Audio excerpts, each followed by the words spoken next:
The autumn rain fell gently on the streets of downtown Chicago, creating small rivers that wound their way between the expensive shoes of business people hurrying to their destinations. Among the sea of umbrellas and designer coats, one figure sat quietly on a worn wooden bench outside the old cathedral. Her name was Sarah, though few people bothered to ask. Her clothes were layers of mismatched fabrics, carefully chosen for warmth rather than style. Her face, weathered by countless nights spent under the open sky, told stories of hardship that most people preferred not to read. She kept her head down, not from shame, but from a lifetime of learning that eye contact often brought unwanted attention. 3 blocks away, in the gleaming tower of Morrison Financial Group, Alexander Morrison stood at his office window, watching the same rain. At 35, he had everything that money could buy. His tailored suits cost more than most people earned in a month. His penthouse apartment overlooked Lake Michigan. His garage housed cars that appeared in magazines. Yet as he stood there, surrounded by the symbols of his success, something felt hollow. The feeling had been growing stronger lately, especially during his weekly poker games with his business associates. These men, like him, had climbed to the top of their respective fields. They spoke in numbers, measured everything in profit margins, and seemed to find amusement only in the misfortunes of others. That evening, as the rain continued its gentle percussion against the windows of the exclusive gentlemen's club, the conversation turned to its usual territory. Who could afford the most expensive vacation? Whose yacht was larger? Whose latest acquisition was more impressive? The problem with having everything, declared Richard Blackstone, a real estate mogul known for his cruel sense of humor, is that nothing surprises you anymore. Perhaps we need a new kind of challenge, suggested Marcus Thornfield, setting down his crystal tumbler with a soft clink. Something that money alone cannot solve. Alexander listened with growing unease as the conversation took a darker turn. His associates began proposing increasingly outrageous dares, each designed to prove that money could indeed buy anything, even human dignity. "I have an idea," Richard said, his eyes gleaming with malicious amusement. "Alexander, you claim to be a romantic at heart. You always talk about finding true love, about connection beyond material things." Alexander shifted uncomfortably in his leather chair. "What are you suggesting?" "A wager," Richard continued. "Find the most unlikely woman in the city. Someone society would consider undesirable. Marry her within 6 months. If you can make it work for a full year, we'll each pay you $10 million. The room fell silent except for the soft jazz playing in the background. Alexander felt his stomach turn. "That's not romance, Richard. That's cruelty, is it?" Mark has joined in. "Or is it an opportunity to prove that your theories about love conquering all actually work in the real world?" The other men around the table murmured their agreement, their faces showing the kind of excitement that comes from watching someone else face an impossible choice. Alexander knew these men well enough to understand that refusing would mark him as weak in their eyes, potentially damaging business relationships that had taken years to build.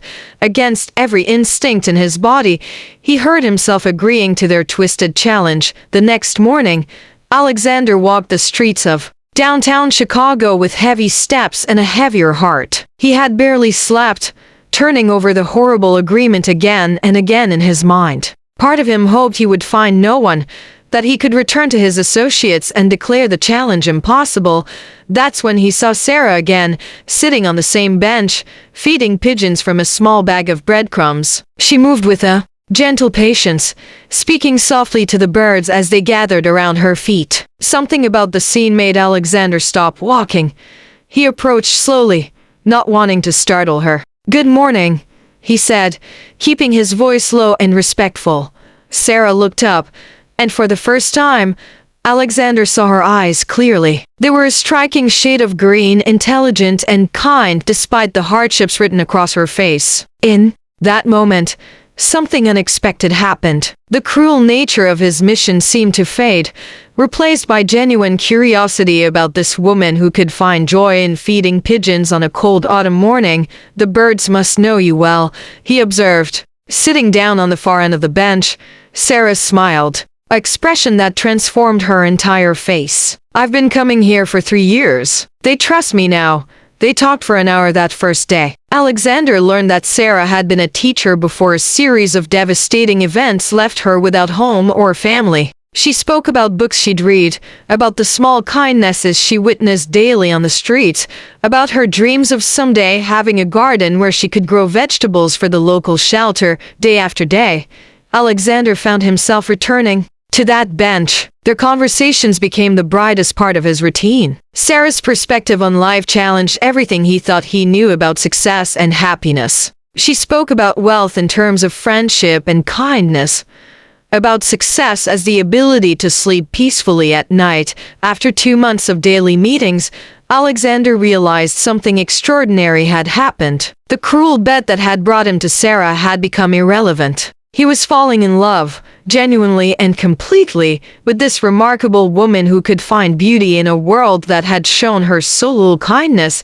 When he proposed, it was not in the grand manner his wealth could have provided. Instead, he offered Sarah a simple promise, a partnership built on respect, understanding, and the genuine affection that had grown between them during their quiet conversations. Their wedding was small, attended only by a few friends from the shelter where Sarah volunteered and Alexander's assistant, who had become fond of Sarah during their brief acquaintance. Alexander's business associates were notably absent, though. He had extended invitations out of courtesy.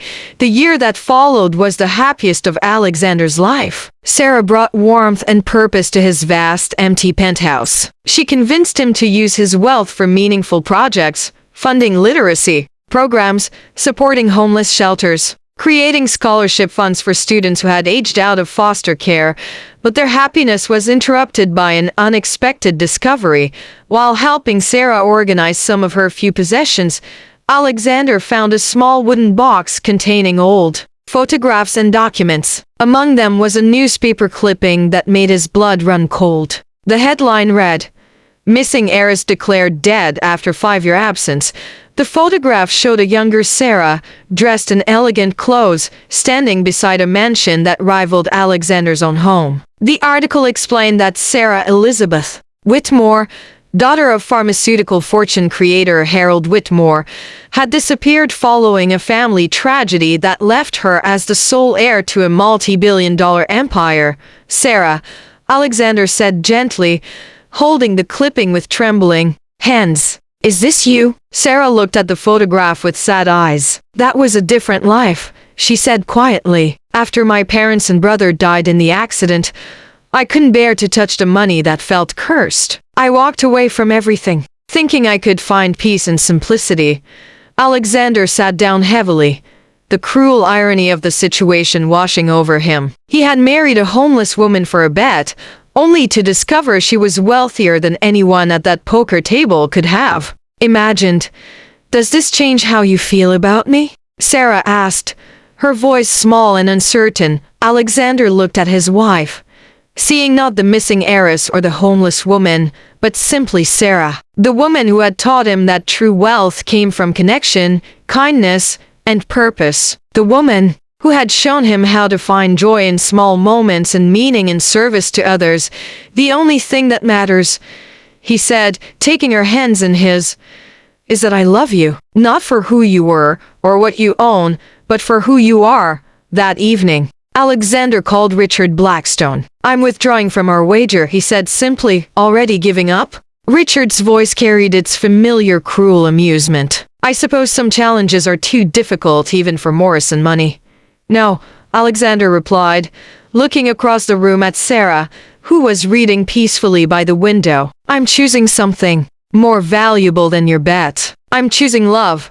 As winter turned to spring, Alexander and Sarah worked together to merge their resources for good. The Whitmore Morrison Foundation became one of the city's most effective charitable organizations, focusing on programs that addressed homelessness, education, and mental health support. On their first anniversary, as they sat together on that same bench where they had first met, Sarah turned to her husband with a smile that still made his heart skip.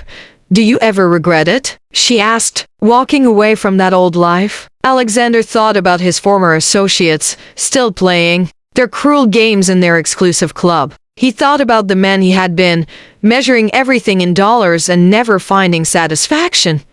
Never, he said, meaning it completely. You taught me the difference between having everything and having enough.